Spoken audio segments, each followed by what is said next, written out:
পদস্খলন হলো অনুব্রতর, বলা ভালো পদচ্যুতি।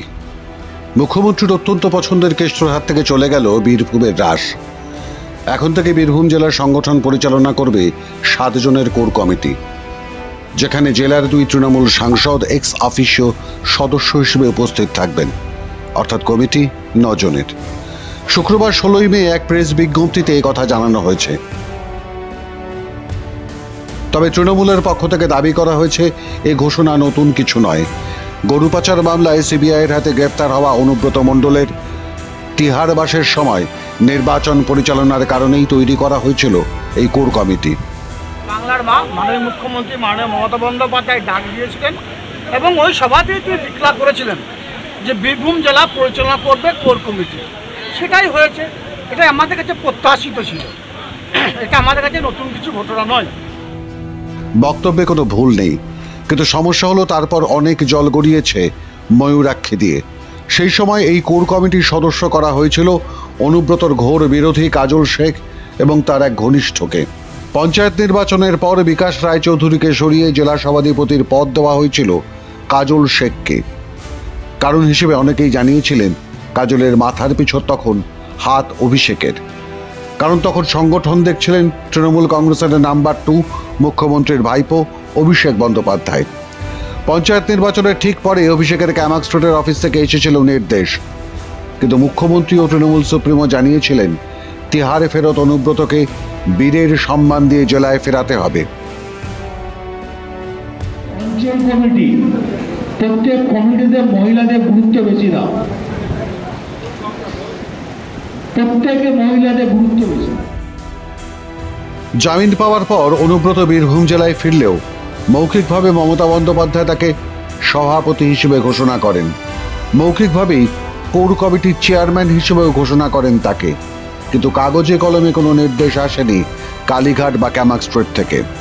ফলে একদিকে অনুব্রত জেলা গোছাতে শুরু করলেও অন্যদিকে প্রতি মুহূর্তে কাজল শেখের বাধার মুখোমুখি হতে হয় অনুব্রতকে। অনুব্রত কাজল বিরোধে এতটাই বাড়ে যে কাজল ঘোষণা করেন কোর কমিটির বৈঠক না হলে জেলা কমিটির বৈঠক বয়কট করবেন তিনি। কোর কমিটি মিটিং যেহেতু হয়নি, সেহেতু দলীয় কোনো কর্মসূচিতে বা জেলা কোনো কর্মসূচিতে আমি অংশগ্রহণ করব না। এর অনেক আগে থেকেই কাজলের দাবি বীরভূমে আর অপরিহার্য নয় অনুব্রত মণ্ডল। অনুব্রতর অনুপস্থিতিতেও তৃণমূল নির্বাচনে জেলায় ভালো ফল করেছে, অর্থাৎ বুঝিয়ে দেওয়া গেছে দুর্নীতিতে অভিযুক্ত জেলখাটা আসামি অনুব্রতকে পাত্তা দেওয়ার আর কোনো দরকার নেই। আর সেভাবেই রাজনৈতিক গুটি সাজাচ্ছিল কাজল শেখ। অনুব্রতর অনুপস্থিতিতে পার্টি অফিসের দেওয়াল থেকে অনুব্রতর ছবি মুছে দেওয়া থেকে শুরু করে অনুব্রতপন্থীদের মারধর করে এলাকা থেকে সরিয়ে দেওয়া, দলীয় কমিটিগুলিতে না নেওয়া, এসব তো চলছিলই। উল্টো দিকে জেল খেটে জেলায় ফেরা অনুব্রতের মুখে ছিল শান্তির বাণী। জেলায় ফেরা থেকে গতকালের সভাতেও বক্তব্য ছিল সকলকে নিয়ে চলার কথা, কিন্তু সংগঠনের রাশ রাখছিলেন নিজের হাতেই। দেখে নেবে দল, কৃষ্ণ তো এখন তো সংগঠন তো পুরো দায়িত্ব নিয়ে করছে। 16ই মে থেকে বদলে গেল অঙ্কটা। এক নোটিশে বীরভূম জেলার সভাপতি আর কেউ রইলেন না।